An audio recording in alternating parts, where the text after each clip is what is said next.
Et salut à toi, bienvenue sur la chaîne. Moi c'est Philippe, tu me connais. Aujourd'hui on va profiter du beau temps, ça fait un petit moment que je t'ai pas fait de vidéo. Il y avait du vent, il y avait de la pluie, j'avais du taf, je suis tombé malade. La grippe, machin, patin couffin, t'as compris, j'étais pas super présent. Mais aujourd'hui on va profiter du beau temps, on est à Garac, mon spot préféré, tu commences à connaître. Et aujourd'hui en fait, on va faire l'essai de la Kawasaki 900 modèle 2025. Je te montre ça tout de suite. Voilà, donc cette Kawasaki 900 m'a été prêtée par Kawa Toulouse. Merci à Cyril pour le prêt de cette machine. En fait, c'est la première moto de toute une série de tests qui va être basée sur tous les roadsters mid-size. Alors, on dit mid-size, on va trouver des 800, des 900, des 1000, voire des 1100, des motos qui peuvent être totalement différentes en puissance. Mais je vais essayer quand même de te synthétiser tout ça. Et soit on fera plutôt un classement des roadsters par tranche de prix, ça sera peut-être plus juste. Et donc aujourd'hui, on va commencer par cette Kawasaki modèle 2025, coloris noir mat, enfin noir pailleté, pardon. Je te dis des bêtises, noir pailleté, je ne sais pas si tu vois bien les paillettes, mais c'est du plus bel effet. Sur ce modèle 2025, Kawasaki a fait des efforts de présentation. Donc beaucoup de choses ont changé. On a ces petites écopes qui sont en aluminium avec le Z dessus. On a une nouvelle tête de fourche. Et tu vois ici, je te montrerai la signature lumineuse tout à l'heure. On a un moteur pour 2025 qui est passé Euro 5+, nouvelle norme oblige. Il a perdu un cheval par rapport à la version précédente, puisque là on est à 124 chevaux à 9700 tours. Et on a un couple de 9,9 kg à 7700 tours. Kawasaki a cherché à rendre ce couple plus disponible. Tu sais donc qu'on est sur un moteur 4 cylindres et une des caractéristiques du 4 cylindres, c'est qu'il va être souple, il va être puissant à haut régime, mais par contre il peut être creux et manquer de couple. Donc Kawasaki a travaillé sur cette valeur. On a 124 chevaux et on a un couple qui est plus présent en bas. On verra tout à l'heure sur la route ce que ça donne. Au niveau des suspensions, on a une fourche avec 120 mm de débattement, avec des disques de 350 mm, pincés par des freins Nissin 4 pistons position radiale. On a un pneu avant Dunlop qui est fait spécialement pour cette machine. C'est un pneu en 120. À l'arrière, on a une suspension avec un débattement de 140 mm. Alors tu peux régler la précharge, mais tu vois, tu vas pouvoir la régler avec une clé. On n'a pas de molette, mais je te dirai pourquoi ça a du sens sur cette moto. On a aussi un réglage ici de la détente hydraulique et on a pareil sur la fourche avant. Ici, je sais pas si tu le vois, on a ce réglage de détente. Donc on peut régler en précharge détente la fourche avant, précharge détente l'amortisseur arrière. On a un disque de 250 mm pincé par un simple piston. Et chose que je trouve appréciable, on a un pneu en 180 et non pas en 190 comme le veut la mode actuelle. Dans les choses qui ont changé sur cette moto, je vais te montrer ça tout de suite. Et donc à l'arrière, on a ce superbe feu à LED qui change du fameux Z classique. Alors les puristes de la Kawasaki Z sont peut-être déçus. Moi je trouve ça magnifique, c'est beaucoup plus moderne en termes de ligne. Et donc je vais te montrer aussi la signature à l'avant. Rien de spécial, tu vois, à l'avant on a les phares classiques et ici un autre optique. Je t'ai parlé au niveau de la partie cycle, je t'ai parlé au niveau des changements qu'il y a eu au niveau du feu, les changements qu'on a eu au niveau du moteur. On a un échappement qui est un peu gros. Je pense qu'il ne restera pas longtemps sur la moto pour tous ceux qui auront ce style de moto. On a un cadre en acier, il n'y a pas eu de changement. Kawasaki dit que en fait, ça leur va très bien, que ça donne une certaine rigidité. Ils ont par contre renforcé au niveau de la direction ici, on a quelque chose qui est plus rigide. Au niveau de l'électronique, cette moto elle n'est pas en reste, puisqu'elle est équipée de 4 modes moteurs. On va avoir un mode sport, on va avoir un mode route, un mode pluie et un mode personnalisable. On a une centrale IMU à 6 axes qui permet donc d'avoir un ABS cornering, donc tu vois c'est pas mal. On est aussi équipé d'un quick shifter d'origine sur cette moto, d'accord. Dans les nouveautés, on va avoir ce nouvel écran TFT. Alors, je te précise tout de suite, la moto est neuve. Donc tu vois, ici j'ai le petit plastique, moi j'ai pas voulu l'enlever, elle a 34 km. Donc dessus il y a des petites particularités, le quick shifter n'était pas activé, moi je l'ai activé pour te montrer ce que c'est. On respectera la machine quand même parce que elle est neuve et donc on va pouvoir pousser un peu les régimes, mais pas tellement, mais on verra ça sur la route, tu verras que ça pose pas de problème. On a un tableau de bord ici avec 2 modes. Moi j'adore celui-là parce que celui-là, tu vois, c'est un mode avec un horizon artificiel comme sur un avion. J'adore. Donc tu peux avoir 2 modes ici. Tu vas sélectionner ici. Tu vas appuyer sur Select, tu maintiens et ici tu vas avoir tous tes settings. D'accord? Donc là ici tu vas avoir ta Shift Lamp. On voit que l'engine speed il est limité à 4000 tours au niveau du TFT. On a le Quick Shifter, je l'ai mis sur On. Et puis ici là tu vas pouvoir avoir le display avec 2 types d'affichage du compteur. On va avoir la date, les services et le Bluetooth. Tu auras une navigation virage par virage si tu connectes ton téléphone. Donc l'écran, c'est un 5 pouces TFT couleur. Je trouve qu'il est sympa. Et dessus, au niveau des commodos, on va retrouver les commodos classiques Kawasaki que je t'ai montré déjà sur la VR6000 ainsi que sur la Ninja. On va trouver ici la sélection des modes moteurs. Ici, tu vas rentrer dans la sélection des modes, de tous les modes de conduite que tu peux avoir. Là, tu vas avoir ton régulateur de vitesse. Ici, c'est pour revenir en arrière dans ta sélection. Le clignotant, les warnings, le klaxon. Et puis ici, tes phares. Ici, on va juste trouver donc le coupe-circuit et puis le démarreur ici pour démarrer. On a un embrayage à câble avec la possibilité de régler l'écartement. Et de même pour le frein. Donc on a un frein avec ici le réglage de l'écartement. Tu as un petit saut de vent d'origine. On est sur un roadster, tu as compris que ça n'allait pas être super efficace au niveau de la protection contre le vent. Au niveau du réservoir, on a 17 litres. Kawasaki dit qu'on devrait tourner dans les 4,8 litres, ce qui te fait quand même une belle autonomie. On a une hauteur de selle de 830 mm. Tu as la possibilité d'avoir une selle à 810 mm. Et chose sympa, ils ont renforcé, tu vois ici, le confort de la selle comparé au modèle précédent. On verra ce que ça donne sur la route. Voilà ce que je pouvais te dire au niveau des données techniques de cette machine. Maintenant, ce que je te propose, c'est d'abord de te faire écouter le son, parce que c'est un 4 cylindres, et tu vas voir que je trouve que malgré qu'il ait un échappement d'origine, il a une belle sonorité. C'est parti.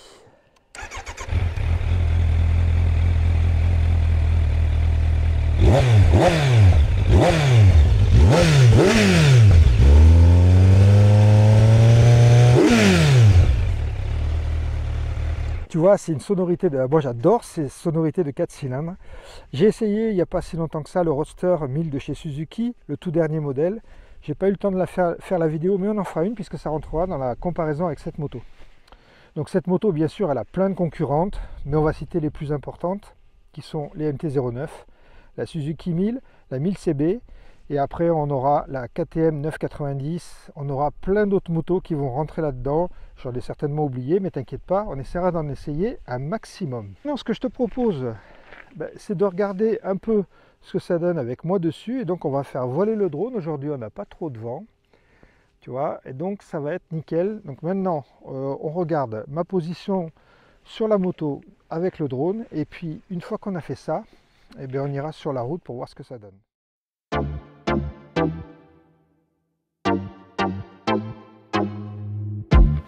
I used to stick around, definitely not for too long. But boy, you got me hooked and made me wanna write this song. That all guys are the same, apparently I was wrong. Let me take you somewhere where we could be alone. You know how people say you cut me out. Donc nous voilà partis pour l'essai routier. Un truc que je t'ai pas dit tout à l'heure et que j'ai trouvé super. Apparemment c'est sur toutes les Kawa. Tu vois, tu es en première, si tu remontes le sélecteur, tu tombes systématiquement au point mort et jamais en seconde. Et ça, je trouve ça fabuleux. Il y a d'autres marques qui devraient s'en inspirer. Allez, donc on est parti sur l'essai routier. On va commencer, on va passer par là. Tu as vu ma position sur la moto avec le drone tout à l'heure, et on va commencer par parler de ça. Donc la position, on est assis assez haut sur la moto, on domine l'avant. Tu es vraiment pas vertical au train avant, mais tu es vraiment au-dessus du train avant. Tu as un excellent contrôle, les bras, le buste légèrement basculé sur l'avant. Les jambes sont pas très replié, c'est très acceptable. Moi, tu sais que j'ai des problèmes de genoux et sur cette moto, j'ai pas eu de problème de genoux. Du côté de la position, c'est pas mal. Au niveau de la selle, ça fait un petit moment que je roule avec la moto, tu sais, comme d'habitude, je roule avec un peu pour voir ce que ça vaut. Au niveau du confort, bon, je te dirais pas que la selle, elle est super confortable, elle est ferme, mais c'est acceptable. Disons qu'on va dire que dans la moyenne des roadsters, voilà, c'est à peu près standard, avec une selle qui n'est pas dure, mais qui reste ferme. Donc je pense pas que tu aies des problèmes pour rouler au moins 2 heures avec. Au niveau des commandes, on a un accès à toutes les commandes assez facilement. Je trouve que les commodos, ils sont bien faits. Et tu accèdes à ton embrayage, à ton frein, puisque c'est réglable dans tous les sens. Donc de ce côté-là, il n'y a pas de souci. Donc je t'ai dit tout à l'heure, cette moto, elle est neuve. Donc si jamais je m'amuse, tu vois, je me mets en 5e. Dès que je vais dépasser les 4000 tours, hop, voilà, il flash orange. Tu verras tout à l'heure. C'est pas parce qu'elle est en rodage qu'il ne faut pas aller au-delà de 4000 tours, on est d'accord. Il ne faut pas rester constamment à 4000 tours et il ne faut pas faire peiner la moto. C'est ce qu'on va faire aujourd'hui. Mais si on veut parler du rodage, et j'ai souvent eu des questions là-dessus, il ne faut pas se dire ouais, c'est 4000 tours, je ne dépasse pas parce que sinon je vais abîmer le moteur. Au contraire, au fur et à mesure des kilomètres, il faut commencer à y mettre un peu plus de façon à arriver à avoir un moteur libéré en grande partie à l'issue des 1000 km. Mais là aujourd'hui c'est pas le sujet. Donc on finit d'accéder par cette petite route qui n'est pas en très bon état, mais qui te donne qui m'a donné déjà un avant-goût de ce que valent les suspensions. Et c'est par ça qu'on va commencer. On va parler des suspensions, mais plutôt côté confort. Là moi j'ai trouvé qu'il y avait 2 visages sur cette moto. Tu as le premier visage, alors je vais pas toucher au réglage, hein, d'accord? Donc si tu roules doucement, tu vois, si je roule à 70-80 et que je passe sur une route un peu abîmée, je vais ressentir tous les chocs. Alors que si jamais j'accélère,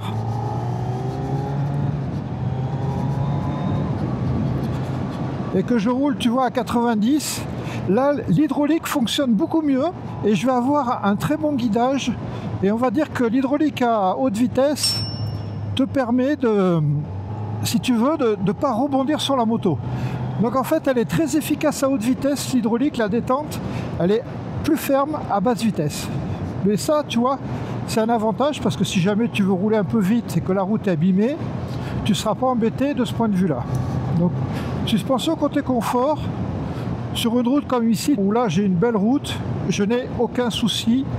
La moto ne bouge pas et je suis bien assis et c'est bien suspendu. Maintenant qu'on a vu le confort, on va regarder ce que ça donne au niveau de tenue de route, ces suspensions. La moto, enfin particycle entre autres, particycle et suspension, la moto s'inscrit facilement dans les virages, elle est très facile à manier. Je pense que le pneu de 180 qui n'est pas trop large t'aide de ce point de vue-là à faire en sorte que ta moto elle reste maniable. Et non seulement elle est maniable, mais quand je fais ça, elle ne se désunit pas.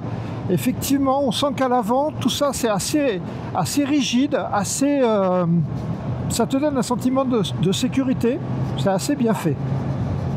Donc gros point positif du point de vue de la tenue de route, et on se sent en sécurité, on peut bien la placer, là on a un virage, on va tester, on va rétrograder, on est en 5, bon c'est une petite courbe, si on se met intérieur, extérieur, hop, je plonge, et elle y va toute seule, c'est facile, c'est très facile à amener. Donc particycle, pas de problème. Au niveau freinage, les freins sont neufs, donc je ne vais pas aller taper dedans, mais ils sont très rassurants, ils sont puissants et dosables. Ici, si je prends un peu de frein, voilà, avec un doigt, ça freine nickel. Je t'ai pas parlé du poids tout à l'heure de la moto, elle fait 213 kg tout plein fait. Alors oui, c'est plus lourd qu'une MT-09, tu vas me dire, mais dans l'ensemble, c'est assez acceptable. Et tu ne sens pas dans tous les cas de figure, quand tu roules avec, c'est pas gênant, tu ne sens pas du tout le poids de la moto. On va parler du moteur. Donc le moteur, tu le sais, un 4 cylindres, c'est hyper souple. Je me mets en 6. Même, tu vois, si elle est en rodage, tu sais que tu lui fais pas mal. Je suis à 3000 tours. Je relance, le moteur il est pas fini de rôder, il n'est pas rodé d'ailleurs, mais tu vois il repart tout de suite. Le travail qui a été fait pour gérer les mi-régimes, il est super. Donc ça c'est un gros point positif. Le quick shifter, alors là, c'est un velours. Tu sens même pas passer les vitesses, que ce soit en montée ou en descente, il est vraiment facile. C'est vraiment super agréable à gérer. Et tu vois, au fur et à mesure, tu prends confiance dans cette moto. Et le moteur t'aide vraiment bien, si tu veux, à gérer cette moto. Parce qu'il est souple, donc il va te permettre, dans certains moments, je pense entre autres au moment où tu vas avoir de la pluie sur la route sera mouillée. Il est souple, c'est pas lui qui va te piéger par un gros couple en bas, mais il va te permettre d'enrouler, et ça c'est agréable, donc que ça soit sous la pluie, que ça soit quand tu as des graviers, c'est vraiment cool. En plus de ça, il a quand même malgré tout un frein moteur, parce que quand tu vas relâcher les gaz, voilà, tu le sens. Donc ça te permet dans les virages, comme ici par exemple, où tu as des enchaînements sans toucher au frein,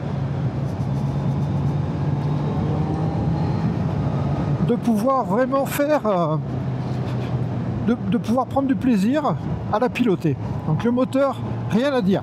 Alors tu vas me dire, ouais elle est en rodage, c'est dommage, tu peux pas pousser, ça sert à rien.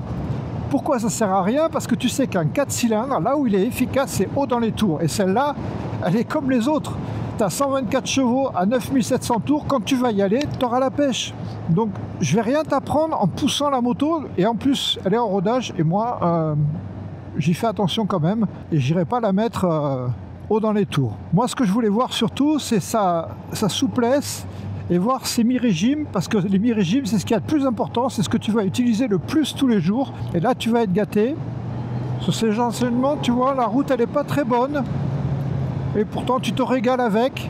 Pour un roadster, c'est ce qu'on lui demande, c'est d'être efficace sur ces régimes là, et surtout de te mettre en confiance. Donc on a vu moteur partie cycle, rien à dire. Cette moto elle est facile.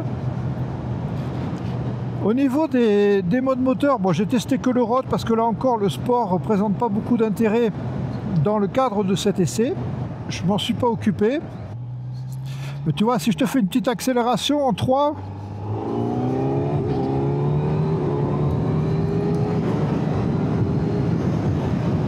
alors tu l'entends peut-être pas sur la vidéo, mais tu as un son de la boîte à air quand tu pousses le moteur un peu. Bon, je pousse pas très haut, là tu vois je suis monté à 5500, 6000 tours maximum, mais tu as du son. Ce qui veut dire que l'échappement d'origine n'est pas bruyant, mais quand tu vas pousser un peu, pour toi tu auras du son. Et ça c'est le plus important, parce que tu fasses du bruit à l'extérieur, c'est une chose, après chacun fait comme il veut, mais là tu vas pouvoir avoir toi un petit bruit sympa tout en restant dans les règles. Et ça c'est pas mal. Je t'avais parlé tout à l'heure de la position en appui sur le guidon, c'est vrai, légèrement, mais ça ne me pénalise pas. Je suis assez surpris. C'était le cas aussi sur la Ninja. Et c'est jamais gênant. C'est même assez agréable, je trouve, d'avoir cette position. Bon là ici on va être en ville. Donc en ville, bah voilà, l'avantage du 4 cylindres. Hein. Là je suis en 3, mais je serai en 4, je serai en 5, ça serait exactement pareil. Je trouve un peu dommage, il n'y a plus beaucoup de marques qui font des 4 cylindres. On va en trouver chez Honda, on va en trouver chez Suzuki, et puis après on va avoir, la MT-01, MT-10 pardon, qui est en 4 cylindres. Mais je trouve que c'est une cylindrée qui mériterait à être plus présente sur le marché, parce que c'est facile d'accès, et ça te donne du plaisir quand tu en as besoin. Alors je te l'ai pas dit, mais au niveau du compteur, tu peux avoir, je sais pas si je vais pouvoir te le montrer là, tu as ton temps, ta batterie, et tu as ton lean angle.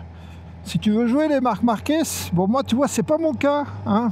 Marquez il penche à plus de 60 degrés pardon, moi 27-31, les pneus sont neufs, donc on joue pas trop, mais voilà.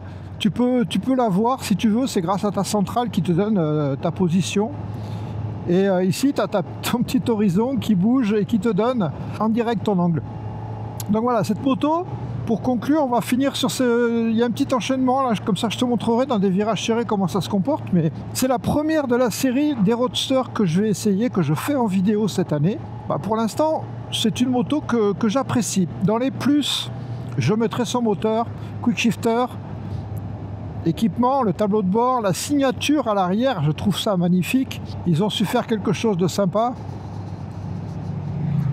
Et puis la position sur la moto, elle est agréable. Encore une fois, c'est comme sur la Ninja, c'est des motos sur lesquelles je suis bien. Moi qui suis un fan des trails, et bien là, si tu veux, je suis vraiment bien assis sur cette moto. Donc ça, c'est des plus. Bon, tu vois ici, l'enchaînement, on va peut-être dépasser les 31 degrés.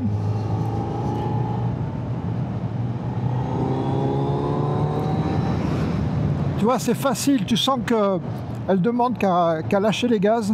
On était en 5e ici. Moi, avec ma multi, je passe plutôt en 3, 4. Avec celle-là, tu peux passer en 5.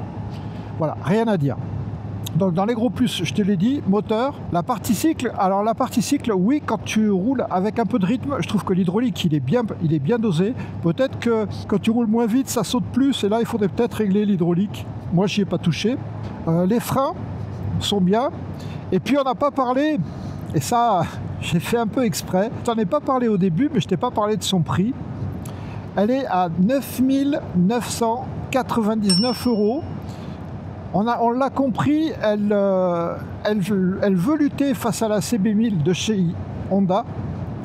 Et c'est un prix d'attaque. Pour moins de 10 000 balles, tu as quand même un roadster de 124 chevaux qui va bien.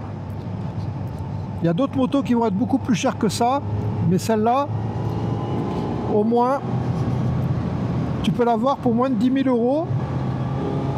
Et de nos jours, c'est vraiment pas négligeable. Donc pour une première moto dans la série des roadsters, on a une moto qui est bien. Moi, c'est une moto avec laquelle j'ai pris du plaisir et qui te permet de rouler cool, de rouler fort, de rouler un peu comme tu veux. Ça ne sera pas une autoroutière, mais je l'ai testé tout à l'heure en roulant à 120.